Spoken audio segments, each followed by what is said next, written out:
Kalau hendak berpindah. Meski masih terjadi polemik terkait lahan Pasar Batuah yang akan dilakukan revitalisasi karena penolakan warga, pemerintah Kota Banjarmasin ternyata tetap ngotot akan melaksanakan revitalisasi Pasar Batuah di tahun ini. Pasalnya pihak pemerintah menilai revitalisasi Pasar Batuah perlu dilakukan untuk memberikan pelayanan yang lebih baik agar bisa menjadi salah satu contoh pasar bersih dan sehat di Kota Banjarmasin. Insya Allah pemerintah Kota Banjarmasin akan melaksanakan revitalisasi Pasar Batuah di tahun 2022, insya Allah.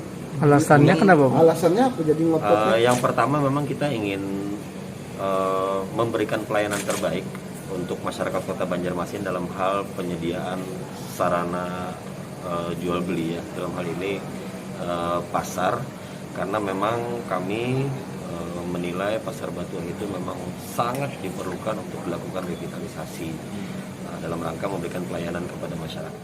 Pemko Banjarmasin berencana melakukan sosialisasi revitalisasi Pasar Batuah di kawasan Manggis, Banjarmasin Timur pekan depan. Saat ini pihak Pemko sedang membuat surat keputusan wali kota untuk kegiatan revitalisasi tersebut. Dari Banjarmasin, Alif Hidayatullah, K1 Net.